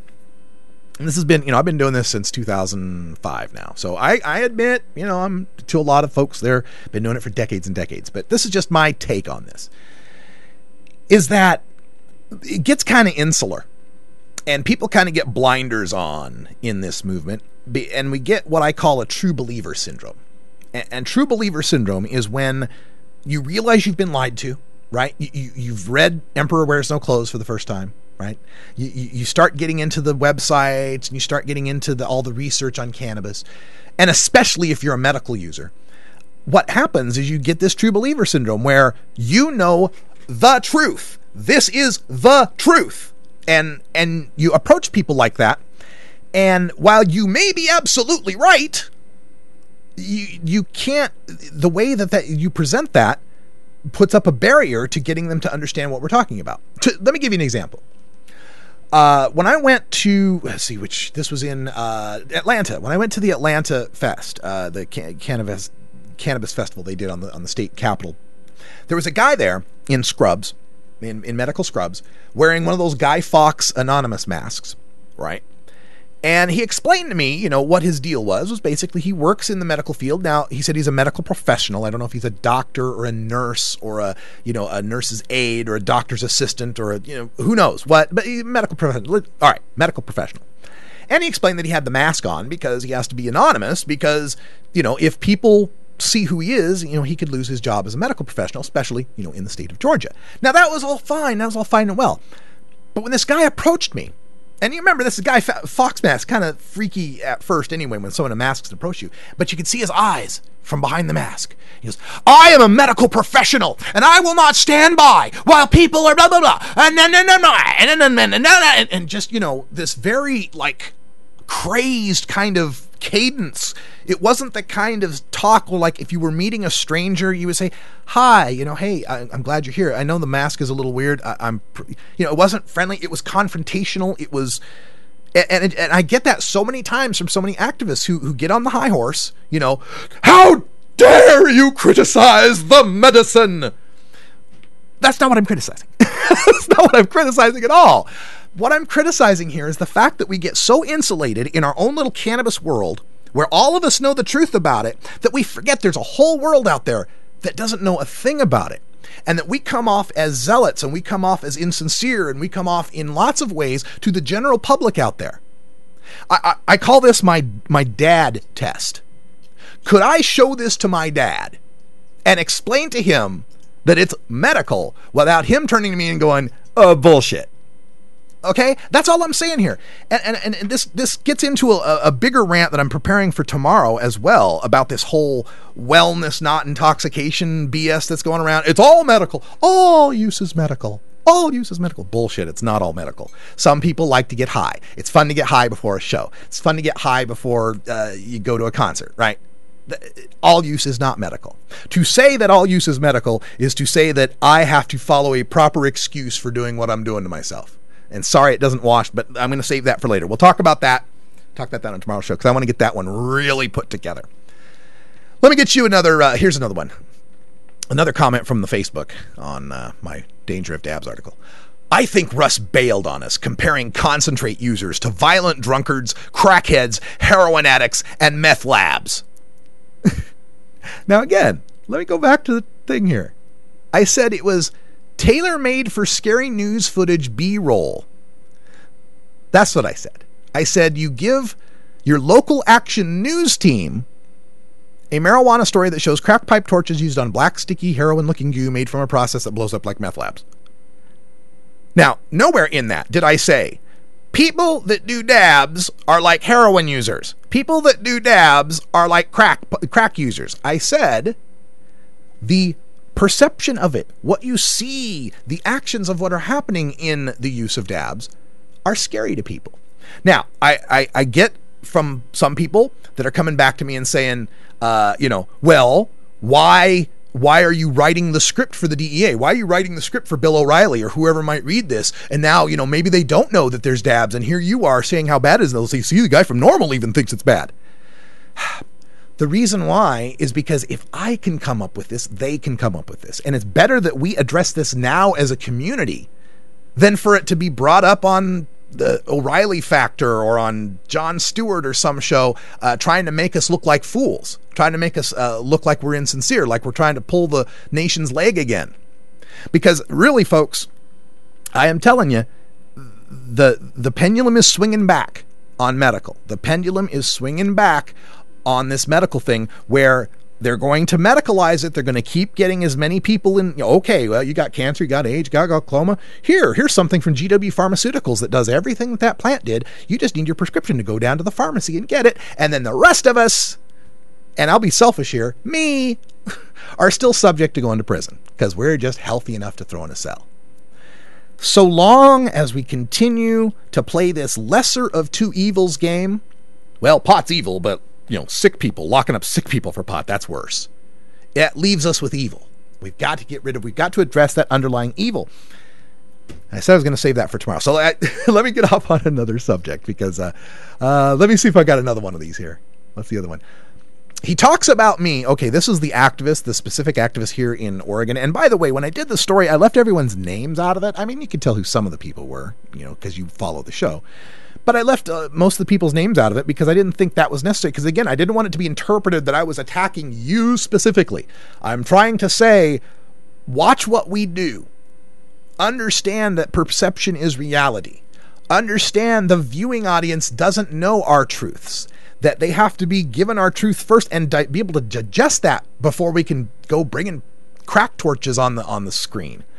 But anyway, she says, He talks about me and a few others, but doesn't use our names, and calls my marijuana medicine heroin-looking goo. Are you kidding me? Exclamation point, exclamation point, exclamation point, question mark, and you think that isn't a public relations nightmare? An MMJ advocate calling it these things? When they type in all caps, I have to shout it. You know that. Look, I'm just telling you what I see. When you see gooey black substances, if you are general person off the street and I handed them a thing of a gooey black substance, how many do you bet would think it's heroin? I'll tell you, I'll bet it's a non-zero number. I'll bet it's a number greater than those who would identify it as a cannabis product. To deny these obvious realities is going to continue to make our movement look stupid, look self-serving, look hedonistic. To deny, it's just very frustrating to me. It's this whole, I watched the Weed Wars show. I watched the O'Reilly interview with D'Angelo, and O'Reilly, damn it for me having to agree with Bill O'Reilly. Damn it to hell that I had to agree with Bill O'Reilly when he was going off.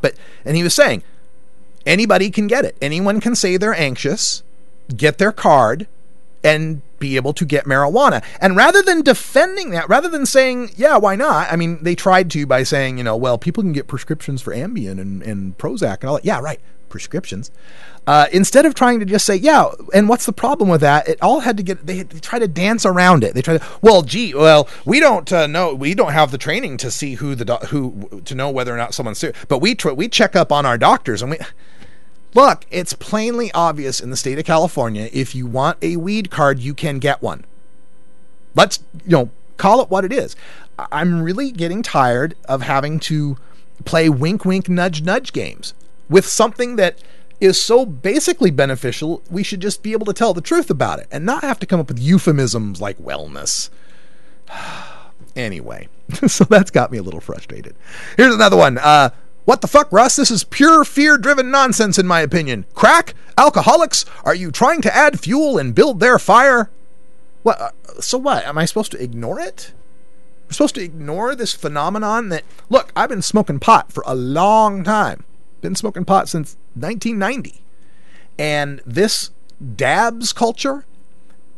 Maybe I'm the grumpy old guy on the lawn. Maybe all you kids need to tell me to, get hip with it. Whatever. But...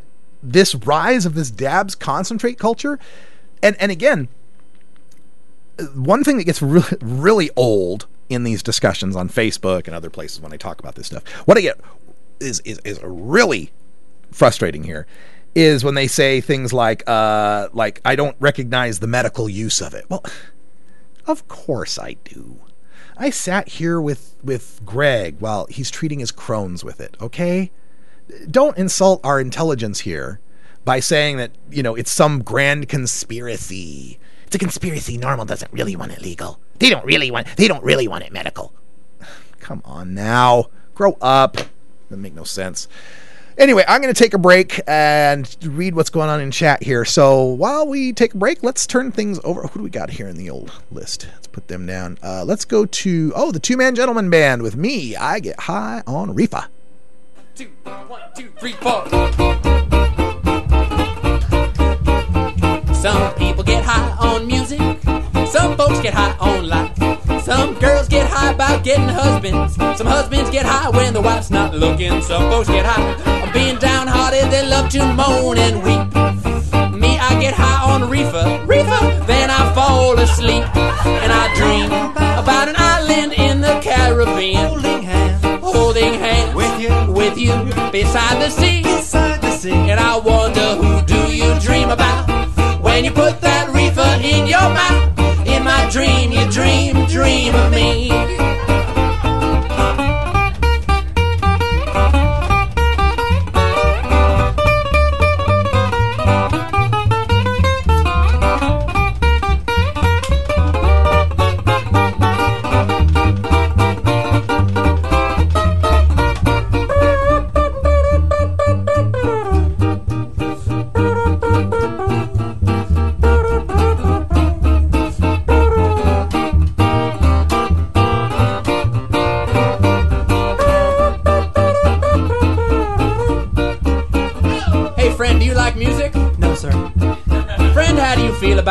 Not good. Friend, do you ever think about settling down? Getting yourself a nice wife? Kill myself. Do you ever feel downhearted? You love to moan and weep. Now, friend, do you like a reefer? Yes, sir. All right, let's get high and fall asleep with dreams.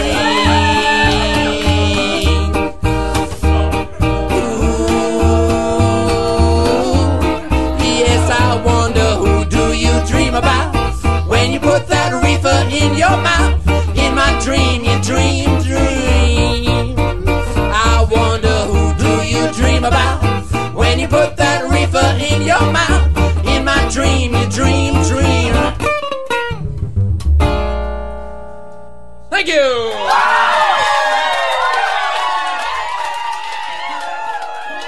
How's it, everyone? This is Yee from Pepper, and you're listening to the Normal Show Live.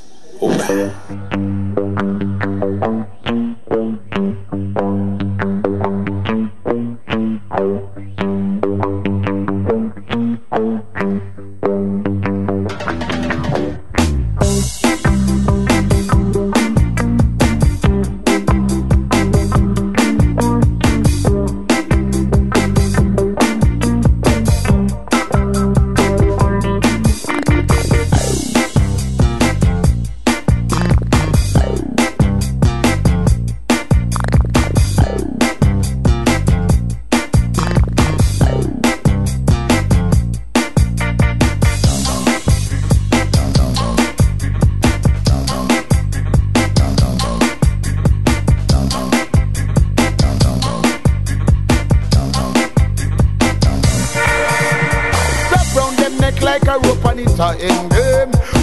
Here so fi friend them boy. Wrap round them neck like a rope and it a hang them. Like me the fire make me burn them.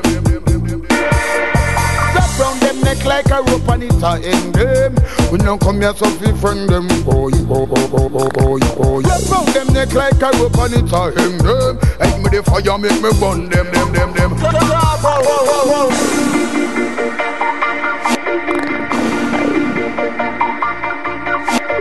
Starboard Cross.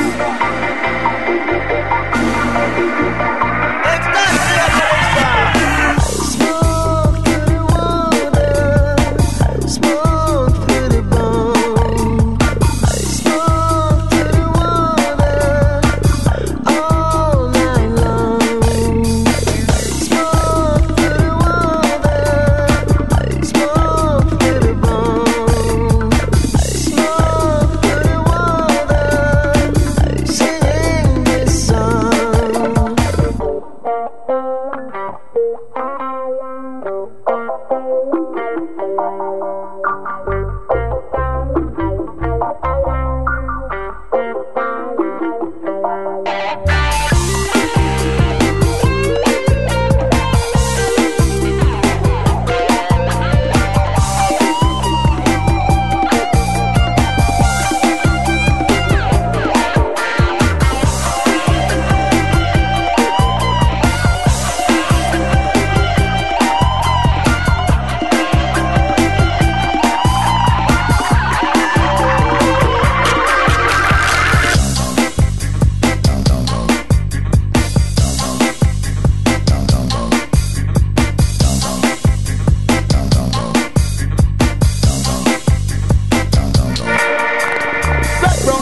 Like a rope and it a hang them.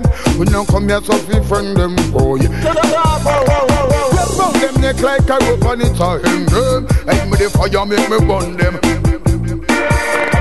Wrap round them neck like a rope and it a hang them. We now come here so fi friend them boy. Wrap round them neck like a rope and it a hang them. Like me the fire make me burn them.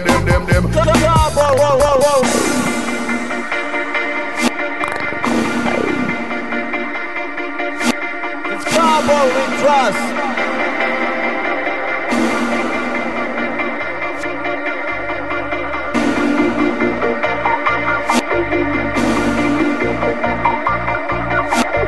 Starboard Cross. It's that clear, Melissa. Smoke to the water, smoke to the bone, smoke to the water That's the Carbon Fools with Smoker here on your Daily Toker Tunes, right here on Toker Talk Radio, where the phone lines are open at 971-533-7111. And we've got all sorts of subjects we're talking about. Most recently, my article, The Danger of Dabs. And, a couple of comments I got on it, too, when I was reading through Facebook was about sensationalism, as being sensationalistic, which I'll cop to that. That's a little sensationalistic because it is a magazine article, and you write a little differently for magazines. You got to grab someone in that first couple of paragraphs and get them to read the rest of the stuff. So, maybe I write that different than I write a news report or something. The other thing I get is why didn't you do more to show how good it was, right?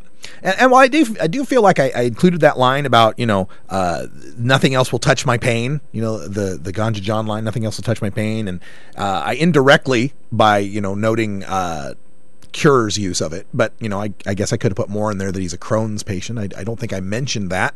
I didn't think it was my place to mention it. But, okay, yeah, maybe. Could put more in there as far as explaining that it's medicine and it's just a more potent thing and it doesn't make it more dangerous. Although I got that in there too, I believe, when I did the little quote from Dr. Mitch. So it's just odd. Sometimes I think that the choir gets upset when the preacher isn't preaching to them and is instead critiquing them. Not to say I'm the preacher or anything necessarily, but, it's just... It's time for us, I think, to be honest about marijuana. That's always what I've thought, right? And for people to pretend or try to euphemize away that there are medical users and there are recreational users, and so long as you set up a system to not arrest the medical ones, the recreational ones will find a way to not get arrested for it. I mean, it's a truth as plain as day. As far as these things go, we all know someone, right? And yes, there is the point of, the wellness idea that, using cannabis, reduces your stress and your anxiety. Yeah, sure, okay, that's fine, but to try to it's like jogging is for wellness as well, right? So now you're trying to put marijuana in the jogging frame.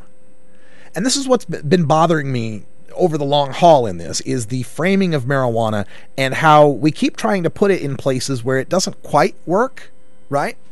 It's like, you try to say it's, let's make it like alcohol, right? Or let's treat it like medicine, or let's treat it like wellness. How about we just treat it like marijuana? Why don't we just treat it like what it is? A fairly benign, useful plant that has medical and psychoactive and industrial properties.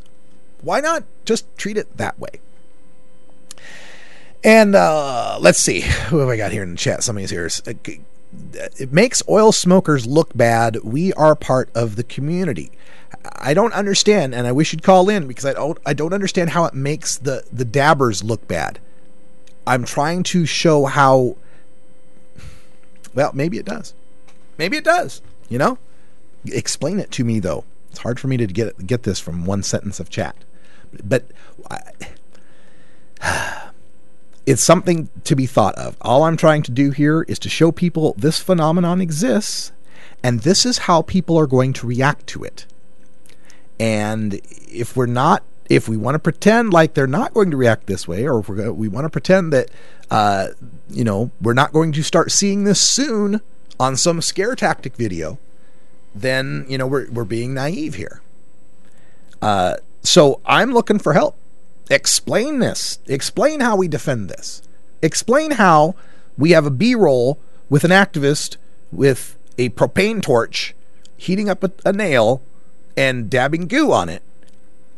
And, we've got to explain this as a medical thing. And meanwhile, on the other side of this too, I hear these, I hear the talk from the young dab culture out there. Wow, man, this dabs get you so dope fucked. Wow, this is the most potent hash oil there is, right?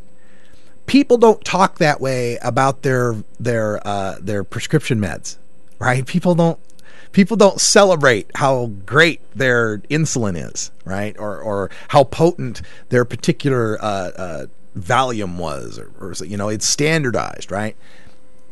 The longer we deny that there is a get fucked up culture involved with this dabs thing, the more it's going to be used against us. And this is why I think all of these medical only arguments are doomed to fail, because on one side, the opponents can say, oh, well, it reduces your anxiety. Well, so does jogging, or so does masturbating, or so does having a shot of whiskey, or so does, doing a toot of Coke. They all make you feel better, don't they? Right? All use is medical for marijuana then becomes all use is medical for anything. Right? We've stretched the word medical for so wide now that anything fits through it. There's one of the dangers. The other danger, of course, is the notion of the culture that we have, and trying to explain that, yes, I really need to do a couple of dabs before I go to the Cypress Hill show, because without it, I'll be in pain and I'll feel anxious. Well, okay, that might be true for some people, but you see how hard that is to sell?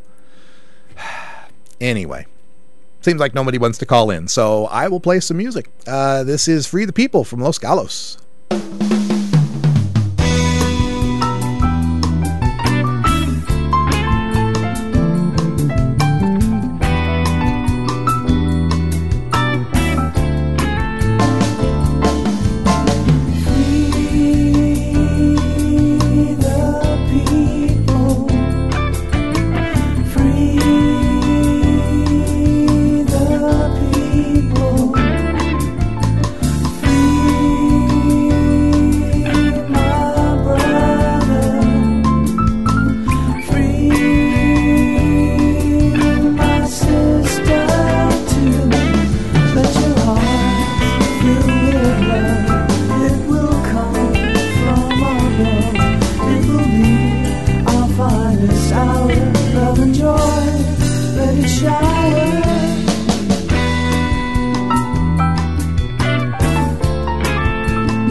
Hi, this is Willie Nelson, and I need your help. Alcohol prohibition didn't work in the 20s, and marijuana prohibition isn't working today. It's time we stop arresting law-abiding citizens because they prefer marijuana over alcohol. Nearly 2,000 Americans are arrested every day on marijuana charges.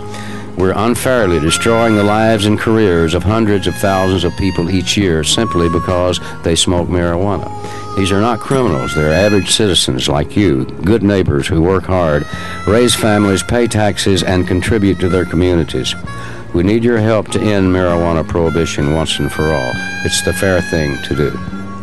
For more information, contact NORML, the National Organization for the Reform of Marijuana Laws.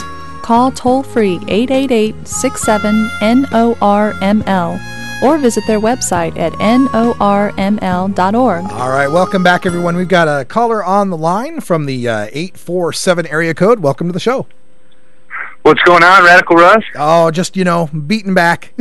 Beating back all the hate. It's a good day. Yeah, good. Well, I'm appreciating the way you're handling the blowback. I thought your article was actually a really good one. This is Brad Simon. I'm actually the president of SSDP at Lewis and Clark Law School. Oh, excellent. Thanks for joining us here on the show. I appreciate that. And I think sometimes maybe people read what they want to see, they want to be offended by something, because I really thought I went out of my way to say, no, this is a perception issue, not an issue with the dabs themselves. But I agree, but it's a controversial issue, and I appreciate and respect the way you tackled it head on. Yeah. And I understand the way people reacted to, because it's hard when, the way you speak or what you write down, people are going to have their subjective reactions to what the truth is in what you're trying to do. Now, which school did you say you were at? I go to Lewis and Clark Law School. Oh, right. And that's here in Oregon, right? Yeah, I'm actually in Portland now. Right. Okay, I remember who I'm talking to now. Okay. Yeah, I work with John. Right. But have you seen? I mean, you're younger than I am, right? Have you seen this as as a new thing? I mean, have I? Oh, absolutely. I mean, I had never heard of dabs, I lived in the Netherlands for 6 months, and in all my time in the Midwest, which was until I was like 22 years old, I think I moved here. Yeah. I had never even heard of dabs or hash oil. Mm-hmm. I'd heard, of hash. Yeah. And obviously everything else about the flowers. Yeah. But what's really the issue here, and what I agree with you as a public relations nightmare, and especially when it comes to medical marijuana, is that the science behind dabs isn't clear yet at this point. The court rulings, as far as I know, well, in California, it's pretty clear. Hash is not usable marijuana, right? Yeah, well, in California, it's pretty clear. Chris Conrad tried to get this, declared as legal, and I was just reading some posts on this earlier. But no, California, it's not. Well, I have to ask some California lawyers. But I know here in Oregon, supposedly the law is cannabis and any usable preparation thereof, and we think that means hash, but do they? Let's find out. And I think the right person to talk to about that would be Lee. Yeah. I'm pretty sure that this is an issue that's currently being figured out right now, and it's still, like a lot of medical marijuana law, is a gray issue, and it's not really clear whether or not something like dabs is actually all criminal, no matter what. Well, I was hearing from the folks in the Cannabis Cup in Amsterdam, as they were getting raided and everything, that supposedly the Dutch government treats these concentrates as a harder class of drugs. Mm-hmm. And well, they are harder. I mean, there's much more, it's a much higher concentration of THC and all your other ingredients that make cannabis what it is. Yeah, and it's still, to be clear, it still is non-toxic as cannabis. It's still just cannabis, but, it is a more potent form of it. And that's what I tried to, in that paragraph about the nation of drunkards, the whole prohibition thing. When I watched that Ken Burns thing, and they talked about how cider drinkers then moved on to whiskey, and then they had the whole drunkenness in the saloons, and that's what brought the women's temperance movements, I saw an obvious parallel. I was like, oh my God, there's the more concentrated alcohol that when people weren't clear about it and weren't honest about how it was being used and didn't adjust their habits for the potency of it, that's where we had the problem. And also another parallel, I'm glad you brought up the Ken Burns documentary, because I actually read what's the Prohibition book that documentary is based on. I read that this summer, and I've seen the documentary, and it's all great stuff. And the parallels between modern, cannabis prohibition and that are so clear, especially like the medicinal whiskey. Yeah. Oh yeah. But it was even more lax, and the war on drugs is way more extreme than prohibition law was, which is interesting, because it's much easier to enforce against us. Yeah, I mean, and the more you learn about it, and you find out how intertwined it is with treaties, even international treaties that we're a part of, single convention treaty and Controlled Substances Act. The U.S. is definitely pushing its muscle all around the world, and that's why you've seen changes in the laws of countries like, in Europe right now, some countries are becoming more liberal. You have your Portugal and your Denmark and things like that, but the Netherlands, the haven for marijuana tourism is basically closing its doors. You have the Cannabis Cup getting raided. You have cities in the South like Maastricht, where I actually studied for 6 months. Coffee shops are closed off to foreigners nowadays. Yeah. And it's crazy, and that's all just from U.S. pressure. Yep. And again, that's why, I think we really have to be honest and forthright about pushing for having, I always liked Keith Stropp saying, I smoke pot and I like it a lot, and we want the same respect as beer drinking friends. Right. That's Right. the thing, is that if we can accept a regulatory structure for alcohol, which is clearly something just for intoxication, then I think it's easier to get people to think of pot like wine than to get them to think of pot like jogging or, medicine necessarily.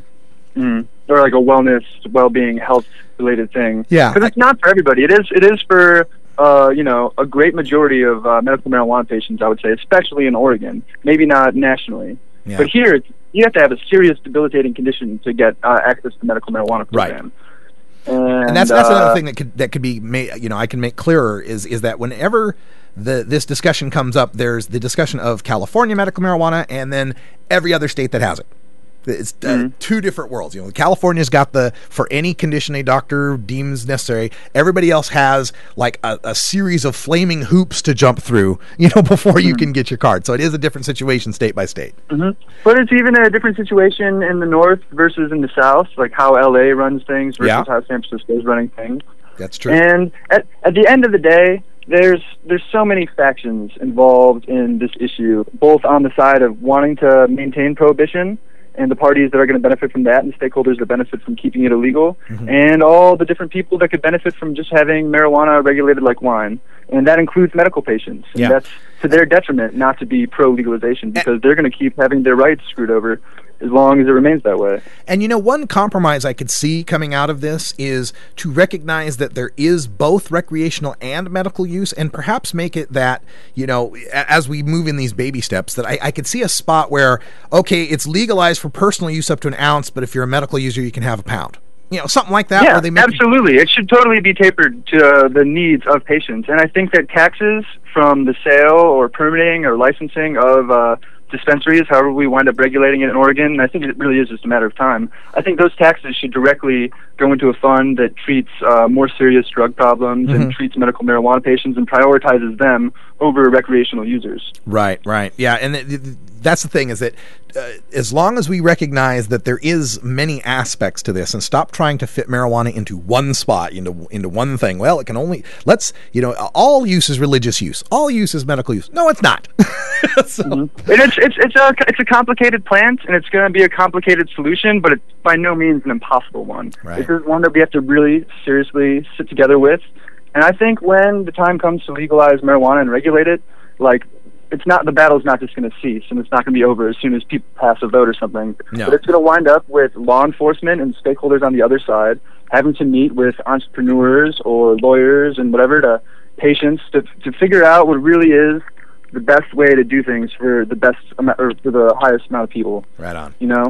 Well, but I think that unity is necessary in the movement. I hate to see any blowback from your article that I really do think was well-intentioned and smart. I hate to see blowback or any sort of stuff. But the movement needs is unity, hands down. And there's just too much factionalism, especially in Oregon. We're the best example of that. We need to just sit at the same table together, put our differences and our pettiness and our sensitivities aside, realize that we have shit to get done, and just appreciate, our differences and just respect one another and allow, the conversation to just move forward instead of stagnate. I appreciate that, Bradley. Thank you for your call. We got another call coming in here. 760 area code, you're on the air. 760 area code, you're on the air. Hey, Russ. Great discussion you were having with that last guy. I got it. Yeah, bring down your background there. You've got something going on as far as the show. It's giving us a big echo. Can you get that? As far as the show, it's giving us a big echo. Can you get that?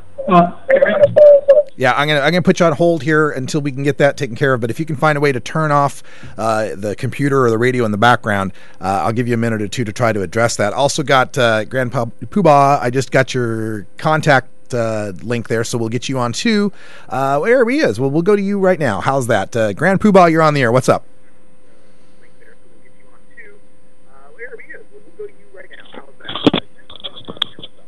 Hey, Russ, how are you? I'm doing good, and I want to thank you for calling in. Okay, Russ, if I didn't believe in you, I wouldn't have called in. I just, look. Here's my interpretation. Is the first sentence when I read it is the danger of dabs. So it's like, I guess it gets my ears right up because it's saying that dabbing is dangerous, and that's not something I really believe. Okay. Now, would you contrast that though with the danger of dabs is kind of an open-ended question at the beginning of the article, and when you read the very last paragraph, it seems to be clear that I'm saying the danger is the PR. Right, and I saw that, but also realize, okay, you say the way you talk about it, you talk about people being fixated and staring over a torch, which is what crack cocaine users used to do. Yeah. I don't think that's how we sit around and smoke it. I think maybe someone looking at it the first couple of times is going, wow, what the fuck is going on? Mm-hmm. Like, I've dealt with that as much as anybody. Like, that's not a big issue. You then say people don't understand and that there's some negative health benefits of BHO. I don't even want to, go down that trail, and you could have got into the medical benefits of BHO and other ways to make extracts. But you say it's something stronger. But then you're the one who brings up alcoholics and prohibition. You throw it in as the next paragraph. It does tie the two things together, that here are people going from something stronger, from something mild to something stronger. But is that not true? It's not true. I've been smoking the same oil for 35 years. And that oil is not stronger than buds? It's not stronger than the oil I was smoking 35 years ago. No. What I'm saying is that people are moving from buds to oil, and that oil is much more potent than buds. Right, only because more people know about it. But we were smoking oil like anyone who was growing pot was smoking it 35 years ago. Oh, sure, I don't dispute that. Yeah, and the guys who taught me. Right, but won't you agree though that this is a much bigger phenomenon now than back in the day? Because I've been, like I said, smoking pot for 20 years. No question, it's getting more popularity. Mm-hmm. But the thing is, you were the one who were pointing out the negative perceptions. Right. We're going to get hit with that anyway. And you can say people will look at us as this, but in reality, we're this. It's as I wrote in. Here, I smoke a tremendous amount. You see me on cam smoking a tremendous amount forever. Okay, I used to smoke an ounce of pot a day. Mm-hmm. I smoke 4 grams of oil a day now. Right. Which is, okay, this is way healthier for me. I agree. Okay, that's the kind of information I think you should be putting in an article about what dabs are for. It's to help somebody. Okay. I get what you're saying there. I do have to admit, though, in these articles, I have like a 1,200 word limit, so there's only so much I can put into them. Right. But I did try to point out that for in the case of my engineer, where it's the only thing that can help his pain, Right, but that's one sentence, but then you talk about, it looks like heroin. It does. No, it doesn't. It's amber. It's not black. It's not the goo I've been seeing lately. It's kind of a black, dark brown goo. They're making it really bad. Well, maybe so, man. There's what we need to do, an educational article. Make it the right way, damn it. Again, the thing is, something like that, I would have loved to have seen something like that because that's alleviating the fear of it. Mm-hmm. What you're doing is saying these are all things to fear, and we have a PR nightmare. And that, to me, is taking... Wow, look, you dabbers, you need to hide in the closet and let us get legalization taken care of, and then we'll deal with you. Instead of saying, look, you're part of our community, you're part of our culture, you're the people fighting for us, you're all the patients who are fighting for us. Why? Because it makes it look like you're just cutting us off, and that makes me feel like I'm being thrown under the bus for legalization. And it should be educating people about what we're doing and why we're doing it, not in showing the things to be scared of. It's, as I said, why don't you say, hey, look at everybody, everyone have a banana. No, wait, you have to eat the peel. Because part of it isn't as good and tasty and doesn't have all the good stuff in it, but you have to have that to have the bad stuff. That makes no sense at all.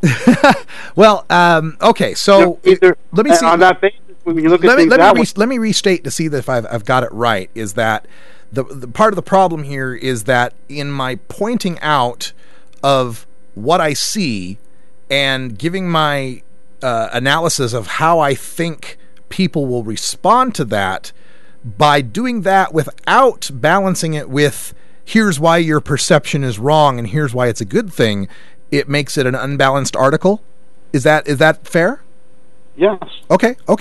I can accept that criticism. I understand where you're coming from on that, and that's the action came from. And if we didn't love you, I don't think. Look, everyone who said something bad, or half of the people who jumped on you, are in the room right now. Yeah, and that's cool. And I understand that point. And so, I think I've done a yeoman's job though on the blog and in print and on the show many times discussing all of these aspects and how cannabis is safe and how using oils could be safer because there's less smoking and so on. But I get in the context of someone who picks up Kush magazine has never read me before or seen me in print, that I can see how that could be a perception there. I can see your point. Right, Anthony, and that was the point I was making. It's you're us. Mm-hmm. You're our leader, and if someone says, "Look, our leader has a question, and this may not be a good thing," how good is it? Mm-hmm. Okay, I see where you're coming from. And that was it, and that was my point, and that's why I got. And I think that's why a lot of people got upset because that's what we saw. All right. Well, I appreciate you calling in. Thank you for that. And that's what I'm talking about. Constructive criticism. That's great. I love that, and that's fine. I will be the first person to say that I am not perfect and that I am learning and expanding my worldview as much as anyone else. So thank you, Grand Poobah, for that. I do appreciate the call. Still, I think part of this is confused by the fact that yes, there are people who need dabs. They must have oil. They are such intense medical users that without it, they are going to be, like you said, smoking an ounce a day, and you don't want to be doing that. You hack your lungs out, right? It's a safer, better alternative in that respect. But let's not also ignore another subset of people that are like, hey man, let's do dabs because it gets you really fucked up. Because there are those too. And let's also not ignore the ignorant folks out there that are going to blow up a hotel room with their girlfriend and their 2-year-old in the hotel room trying to make BHO when they don't know what the hell they're doing. I'm hoping the controversy of this is something that brings out more articles on this and brings out more people talking about it and giving instruction on how to make it safer. Like Poobah said, do more on water extractions and other methods that might be safer. Absolutely. That's great. And that's kind of part of what this controversy and why writing this way, this is what it's all about. I wanted to bring these things onto the table. And I think, yeah, there could be a balance here where I say, yes, dabs are great and they're just higher potency. And if you make them right, they're safe and so on. Yes, could have done all of that. But I was writing in Kush magazine, okay? And part of writing these articles is understanding who your audience is and what their level of understanding is of the issue. And I would think that the average reader of Kush might even be a dabs aficionado. And so with that in mind, maybe they already know all that stuff. They know the good stuff. I mean, obviously from the responses I'm getting back from the people who are upset, they know the good of dabs, right? So maybe it's my job to be devil's advocate here. Maybe it's my job to sound an alarm. Hello, this is going to be an issue we're going to have to address. This is going to be a news footage thing that's going to happen. This is going to be the way the prohibitionists, once again, try to bring in some other harder drug to make marijuana look bad. And we've already seen it somewhat with the whole synthetic pot thing, right? The whole synthetic cannabinoids, the spice and all that. Once again, we make this synthetic pot that causes terrible things to people, and then people associate pot with the terrible things we need to think about, things we need to work on. That's the point. And I'm glad we're all in it together. We're growing together.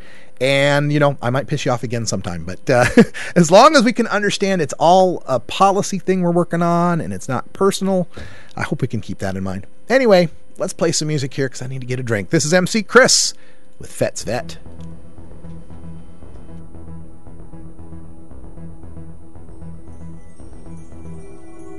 Cruising on Cespa in my DeLorean. War's over, I'm a piece of Mandalorian. The story is some Star Wars historian. Stephen debate, but they play at Bennigan's. Rhyme renegade, sure to penetrate first and second defense. I won't hesitate. Got a job to do, endorse the guy that delegates. Got something against Skywalker, someone he really hates. I don't give a fuck. I'm after Solo. For all I carry, could be behind at Yoda's dojo. Gotta make the money, credit's no good. When the Jawas run a shop in your neighborhood. Think you can cook? I got a grappling hook. Let's make this quick. cause I'm really booked. I'm a devious, degenerate defender of the devil, shuffling all the trash compactors on the detention level. My backpacks got jets, well I'm Boba, the vet. Well I bounty hunt for Java Hut to finance my vet. Well I chill in deep space, a mask is over my face. Well I deliver the prize, but I still narrow my eyes, cause my time I don't like to waste. Get down! I'm a question, rep inside Enigma. Get inside a slave one, find your home and signal. From Endor to Hoth, Ridley to Spock. I'll find what you want, but there's gonna be a cost. Say my name is Boba Fett, I know my shit is tight. Start acting right, yo, buzzing a carbonite. Got telescopic sight, flamethrowers on my wrist. You still don't get the gist, spike boots made the kick. Targets made a hit. You think I give a shit? Your mama is a bitch. I see you in the Sarlacc pit. You just flip my switch, integrity's been dit. You scratching on my itch. You know I shoot the gift. I got the bean and secatinas way to lick my lusty lips. So I'll let you get back inside your little spaceship. Give you a head start, cause I'm a sporting con. Consider the starting line and sneaky smile, hide inside. Hope you have hyperdrive. Pray to stay alive. Don't try to slip me five, cause I never take a bribe. To the beat of a different drummer. Bad as bunny hunter. Let no man put us under or else they be put under. As in 6 feet. Got an imperial fleet backing me up. Gonna blow up any attempt to defeat. They got a Death Star. Got full payments on my car. Handed over to Hammerhead. At most I see bar. Used to carjack him. He's a bar back. Just go to show how you can get back on the right track. As for me, that's not an option. Can't say that with more clarity. Me going legit would be like Jar Jar with speech therapy. My backpacks got jets. Well, I'm Boba, the vet. Well, I bounty hunt for Java Hut to finance my vet. Well, I chill in deep space. A mask is over my face. Well, I deliver the prize, but I still narrow my eyes, cause my time I don't like to waste. Get down! Slice it open like a tom-tom, faster than the Autobahn or a motorbike and tron. Do the deed, I'm then I'm gone. Java has a hit fit, contact Corinthian. Overcoat the plan on photopolitic, it's legit. Back in the day when I was a slave, living life in a fast lane, like in a pod race. Mean streak tweak, that became a basket case, so the space age, put that place post haste. Took up a noble cause, called a Chrome Wars. Lifestyle all about girls and cars. Getting fucked up and fucked up. See, I'm not a retard, or gay like the barge. I'm large and a charge with a face so scarred. A cold black heart that's been torn apart. The Sith wish that they had a dick so hard, cause it's long, long ago when I pussy far, far. Call me master, cause I'm faster to pry on fire. I no longer have to hot wire. I'm a hunter for hire with no plans to retire. And all the sucker MCs can't call me sire. My backpacks got jets. Well, I'm Boba, the vet. Well, I bounty hunt for Java Hut to finance my vet.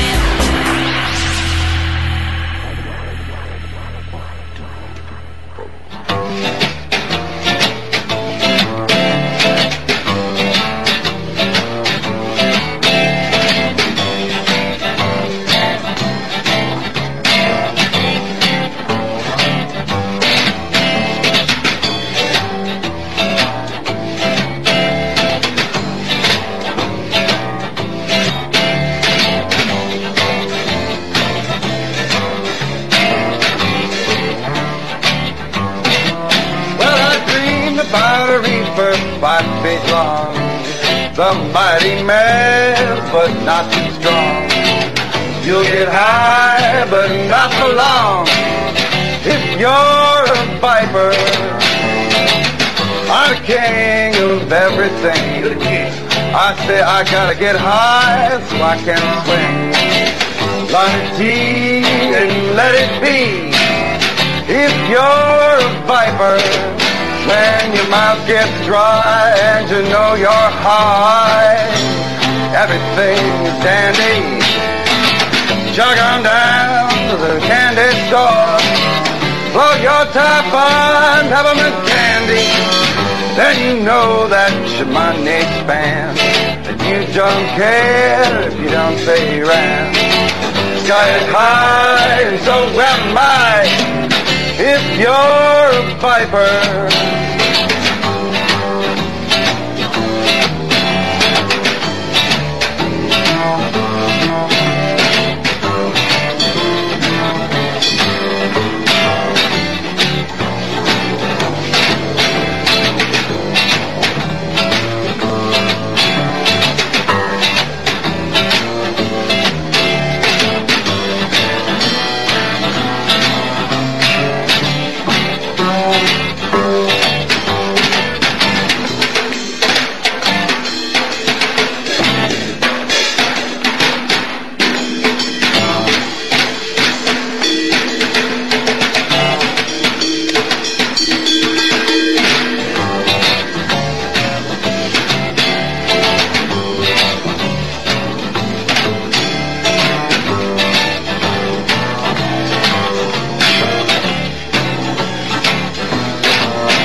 5 feet long. That mighty man, but not too strong. You get high, but not for long. If you're a viper, I'm the king of everything. I say I gotta get high so I can swing. Light a tea and let it be. If you're a viper, when your throat gets dry and you know you're high, everything's dandy. Jog on down to the candy store. Blow your top on peppermint candy. Yeah, that's the fantastic Tall Brothers from Vancouver, British Columbia. Check them out at tallbrothers.ca. Love those guys. Hey, we got like 5 minutes here left in the show, so I thought I'd come back and say howdy. Oh my God, let me tell you, if you've never been to Key West, Florida, see if you can find a way to get down there. It's pretty damn cool. We went out on Wave Runners. My wife and I went out, rented a couple of the little jet skis, right? And they told us we couldn't go to Cuba. Damn it. I was going to go to Cuba. But no, they got the main Key West, and there's a couple of islands right off it to the south. And the one to the right is this all-private kind of bird sanctuary, as I think is what it really is. And so you can't go near it. But the other island was like, it's a man-made island, and it's like the rich people escape island. It's all just rich people that live out there, they tell me. So we were able to do a couple laps around that, 40 miles an hour out there on the ocean. Temperature's about 76 water temperature and 78 air temperature. So it was really cool. Gotta love that. Also, I gotta tell you, the alcohol situation, out of control, just out of control. And I was out of control. There's probably some people out there to whom I owe apologies.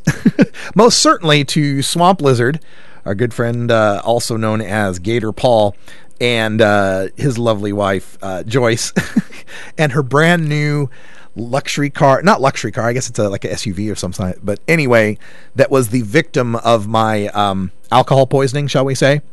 The first volley, I did manage to get out the window as we were driving down Highway 1, or driving up Highway 1 through the Keys. Of course, leaving a nice pink, wash along the back of the car. We got out, washed that off, and then went a little farther,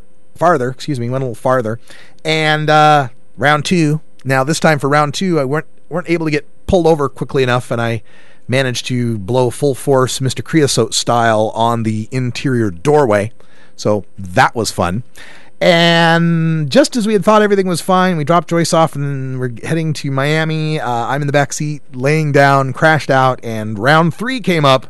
This time they said, just grab the blanket and use it. So we filled the blanket, and that will be washed. So yes, that was my experience with alcohol in Key West, reminding me once again how we tolerate this drug. We tolerate this. I'm allowed as an adult of age to walk down the streets in Key West and drink as much of this as my belly can hold, even more than my belly can hold, obviously. And it's all cool. All cool. Everybody drinking, and even the puking, right? It's just like, oh well, he got a little too drunk at Key West. Oh gee, that's a drug overdose, people. You realize that when you puke from a hangover, you puke from alcohol like that what we're talking about is literally a drug overdose. All good though. It's all just alcohol, no big deal.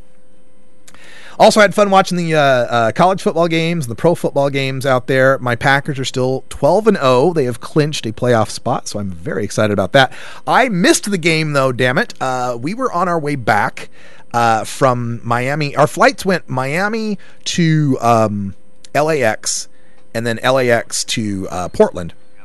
On our flight back from Miami, we were supposed to land in LA in time enough that we would have like a 2-hour layover, and I could have watched some of the Packer-Giants game and watched the end of it.